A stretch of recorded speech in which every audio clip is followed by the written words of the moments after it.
नमस्कार दोस्तों, target with PS Parihar channel में आपका स्वागत है। सुबह की इस वीडियो में ऐसी सूचनाएं होती हैं जो विभिन्न समाचार पत्रों पर छाई हुई होती हैं और विद्यार्थियों के लिए आवश्यक होती हैं। तो आइए शुरू करते हैं और देख लेते हैं कि आज के समाचार पत्रों में विद्यार्थी जीवन से संबंधित कौन कौन सी सूचनाएं हैं। तो वीडियो को जल्दी से लाइक कर दें, शेयर कर दें और जिन छात्रों ने चैनल को अभी भी सब्सक्राइब न किया हो तो जल्दी से सब्सक्राइब कर लें ताकि आप लोगों को इसी प्रकार की ऑथेंटिक अपडेट से सबसे पहले मिलती रहे। आगे बढ़ने से पहले एक सूचना है उन विद्यार्थियों के लिए जो विद्यार्थी किसी भी प्रतियोगी परीक्षा की तैयारी कर रहे हैं। वे सभी अभ्यर्थी टेक्स्ट बुक के इस बेस्ट ऑफर का लाभ ले सकते हैं जिसका नाम है end of the season cell. मात्र 3 दिन के लिए ये ऑफर है, 29, 30 और 31। इनका एक ईयरली पास हुआ करता है जिसके बारे में मैंने पहले भी आप लोगों को जानकारी दी है, जिसमें लगभग सभी भर्तियों को मॉक टेस्ट आप लोगों को 1 साल के लिए मिल जाते हैं। इसका नाम है पास प्रो और इस प्लेटफॉर्म में लगभग 80,000 से ज्यादा मॉक टेस्ट उपलब्ध हैं और 12 से अधिक भाषाओं में मॉक टेस्ट उपलब्ध हैं। 15 लाख से ज्यादा विद्यार्थी इस प्लेटफॉर्म में जुड़े हुए हैं और सबसे बड़ी बात यह है कि इसमें प्रश्नों का जो स्तर है वो काफी अच्छा होता है। और एक कोड लगा देंगे परचेज करते समय TWP, तो आप लोगों को 12% की और एक्स्ट्रा छूट मिल जाएगी। लिंक मैंने इसकी डिस्क्रिप्शन बॉक्स में उपलब्ध करा दी है। चलिए शुरू करते हैं और सबसे पहले थोड़ा सा बात कर लेते हैं फर्जी ज्योति मिश्रा के बाद कृतिका शुक्ला वायरल।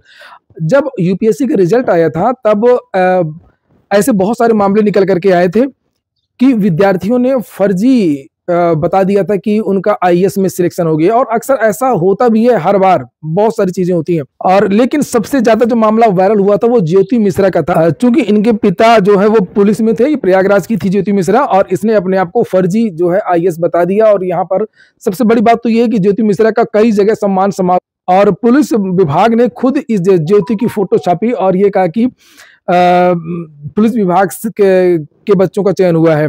लेकिन बाद में धीरे धीरे चूंकि डिजिटल जमाना है, सारी चीजें ऑनलाइन है, सारी चीजें चेक हो जाती हैं और उसके बाद में पता चल गया कि पूजा वो दूसरी पूजा है और ये दूसरी पूजा है। लेकिन इसके बाद में भी पूजा गड़बड़ी करती गई। पूजा ने कहा नहीं, मेरा प्रॉपर आईएएस में नहीं है, मैं आईएफएस अधिकारी हूं, मैं स्पेन में हूं, मैं राजदूतावास में हूं। और बाद में धीरे धीरे जो है वो पोल खुलने लगी और बाद में छीछा लेदर हो गई। घर वालों को भी शर्मसार होना पड़ा और पता लगा कि ये कहीं कुछ नहीं है, इसका सिलेक्शन वगैरह कुछ नहीं हुआ है। और इसी तरीके का एक नया मामला है कृतिका शुक्ला के फर्जी आईएएस बनने की कहानी सुनकर सब लोग हैरान। तो वीडियो बनाने का उद्देश्य मात्र इतना है कि कोई भी छात्र इस तरीके की चीजें ना करे, गलत ना बोले और अपने खास तौर से अपने घर वालों से झूठी शान के लिए आप लोग ऐसा करते हैं और बाद में उससे भी ज्यादा बेइज्जती आपके समाज को, आपके घर को और आपके गांव को होती है। लिखा है फर्जी आईएएस बनकर भौकाल जमा रही कृतिका शुक्ला की सच्चाई सामने आते ही क्षेत्र में चर्चाओं का बाजार गर्म हो गया है। अब ये नई कहानी है। कुंडा कोतवाली क्षेत्र के बडूपर खेमीपुर निवासी ललित शुक्ला परिवार के साथ दिल्ली में रहकर के ट्रांसपोर्ट का काम करते हैं। साल 2022 में आयोजित यूपीएससी की परीक्षा में कृतिका शुक्ला नाम की अभ्यर्थी ने 129वीं रैंक हासिल की थी।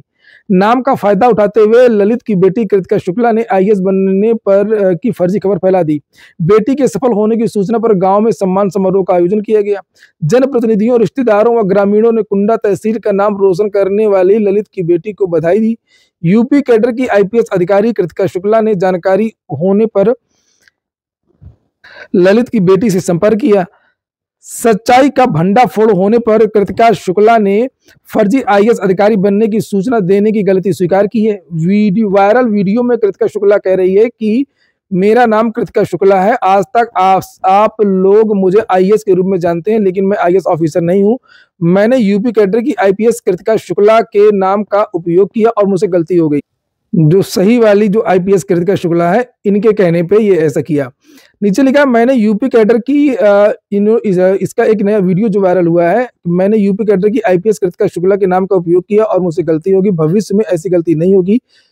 पिता पुत्री का वायरल हो रहा वीडियो क्षेत्र में चर्चा का विषय बना हुआ है। ग्रामीणों ने परिवार के लोगों से संपर्क करने का प्रयास किया लेकिन परिजनों ने जानकारी न होने की बात की। बताइए, हो गई ना छीछा लेदर।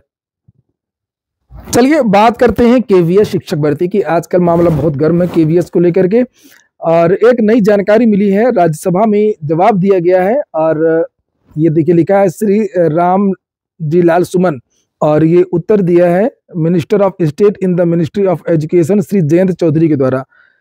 पूछा गया था कितने पद रिक्त हैं और कितने पदों पर भर्ती होगी। तो यहाँ पर ये है रिक्त पद, आप लोगों को देख सकते हैं। ये देखिए टीचिंग के 7,414 ये वैकेंसी है, ये सैंक्शन पोस्ट है यानी स्वीकृत पद है और इस समय ये कार्यरत पद है, इन पोजीशन मतलब कार्यरत, और ये रिक्त पद है। तो जो जानकारी यहाँ पर दी गई है राज्यसभा में, और ये जो पत्र है ये पत्र है 12 मार्च का, यानी कि इसी महीने का ये पत्र है, ये देखिए। और इसमें ये बताया गया कि टोटल टीचिंग और नॉन टीचिंग के 8,977 पद हैं। और जो पहले जो पत्र वायरल हुआ था उसमें ये पद वायरल हो रहे थे, तो ये जो पद थे ये स्वीकृत पद थे 56,810। तो देखते हैं अप्रैल के महीने में इसका विज्ञापन जारी हो सकता है। चर्चाएं हैं अप्रैल को लेकर के, और बहुत सारी बातें हैं, बदलाव होगा या नहीं होगा, कितने पदों पर वैकेंसी आएगी, बहुत सारी चीजें चल रही, तो भी इंतजार करना होगा कितने पदों पर भर्ती आती है और क्या बदलाव हो सकते हैं। अब देखते हैं कुछ वैकेंसीज निकली हुई हैं। एक तो है कस्तूरबा गांधी आवासीय बालिका विद्यालयों से टीजीटी पीजीटी की वैकेंसी है, यहाँ पर 27 मार्च की ऊपर डेट है। और इसके बारे में आप लोग सब जानते ही हैं कि एकेडमिक के आधार पर ये भर्तियां होती हैं। प्रमुख चीजें केवल देख लीजिए कि इसकी जो लास्ट डेट है वो यहाँ पर लिखा है कि ये 30 अप्रैल को 5 बजे तक आपको आवेदन करना है। और इसकी जो आयु है वो कम से कम 25 अधिकतम 45, 25 से 45 के बीच की जो छात्राएं हैं वो आवेदन कर सकती हैं। कौन कौन से पद हैं, तो यहाँ पर विज्ञान विषय का पद है, ये देखिए पूर्णकालिक शिक्षिका महिला, पूर्णकालिक शिक्षिका महिला, गणित का भी पद है, सामाजिक विज्ञान का भी पद है, और इसमें जो गणित के हैं वो 3 पद हैं, और यहाँ पर विज्ञान का 1 पद है, सामाजिक विषय का 1 पद है, शारीरिक शिक्षा का 1 पद है, लेखाकार महिला का 1 पद है, सहायक रसोइया का भी 1 पद है, और चौकीदार का 1 पद है, और पूर्णकालिक चपरासी का भी 1 पद है। नीचे कुछ और ये वाले जो पद हैं ये ऊपर ये देखिए 6 से 8 तक के लिए हैं, और ये नीचे ये 9 से 12 के लिए है, ये देखिए, यानी कि टीजीटी और पीजीटी के लिए। तो यहाँ पर भी ये कुछ पद हैं चौकीदार रसोइया वगैरह की, इन्हें आप लोग यहाँ पर ये देख सकते हैं। और यहाँ पर साइड में ये मानदेय वगैरह के बारे में जानकारी दी गई है। ये 24,200 रुपये मिलता है पूर्णकालिक शिक्षिका को। तो अगर लखनऊ के रहने वाले हैं, कुछ मन है, तो आप लोग आवेदन कर सकते हैं। और जिसका जो फॉर्म है वो आपको इस वेबसाइट पर मिल जाएगा, lakhnaou.nic.in। उसको भर करके ऑफलाइन वहां पर भेज देना है, बाई पोस्ट भी भेज सकते हैं। आप लोगों ने वीडियो को लाइक ना किया हो तो वीडियो को लाइक अवश्य कर दिया करें।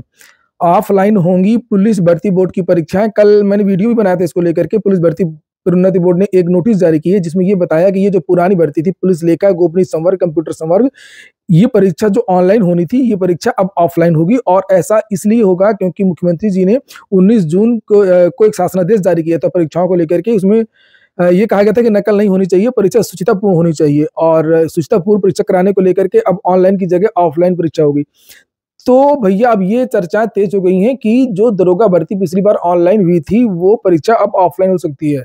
ऑफलाइन होना भी चाहिए, ऑफलाइन होना भी चाहिए। और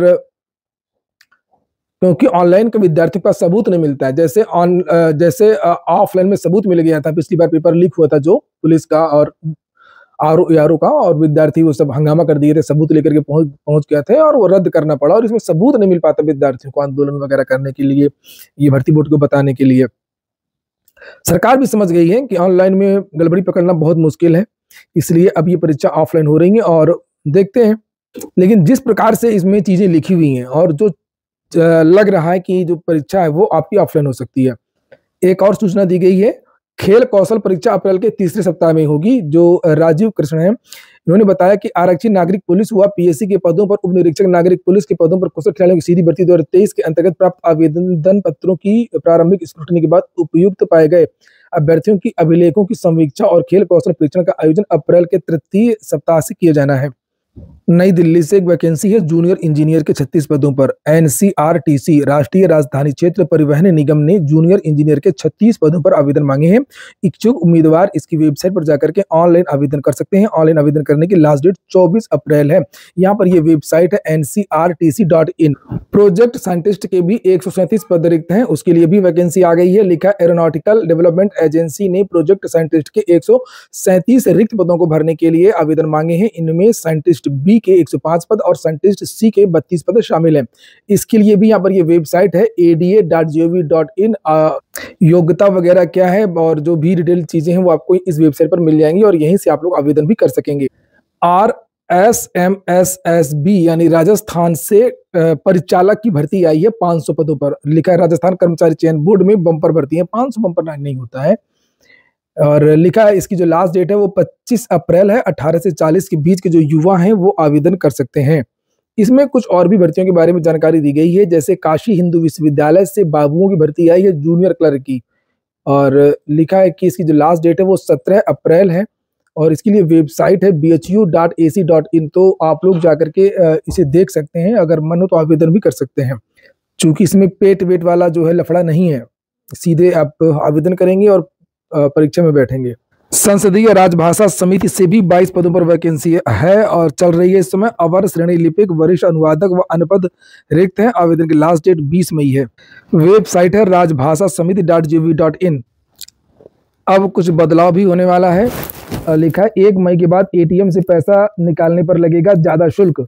1 मई 2025 से एटीएम से निकासी पर लगने वाला शुल्क बढ़ने जा रहा है। 1 महीने में शुल्क मुक्त ट्रांजैक्शन लिमिट पार होने के बाद प्रत्येक ट्रांजैक्शन पर वसूले जाने वाले शुल्क में 2 रुपए की बढ़ोतरी की जा रही है। बैंकों के इस आशय के प्रस्ताव को आरबीआई ने मंजूरी दे दी है। यूपी में पहली से टोल महंगा होगा। हर चीज महंगी हो रही, कुछ सस्ता नहीं हो रहा। लखनऊ और आसपास के टोल प्लाजा की दरें 1 अप्रैल से महंगी हो जाएंगी।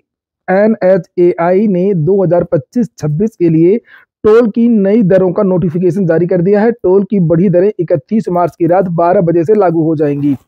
नई जो दरें हैं उनके बारे में यहाँ पर जानकारी भी दी गई है। बिहार मैट्रिक परीक्षा का रिजल्ट आज जारी होगा। बीपीएससी पीटी दोबारा कराने की अर्जी खारिज कर दी गई है और ये कहा गया मेंस कराइए। म्यांमार थाईलैंड में भूकंप से भारी तबाही हुई है।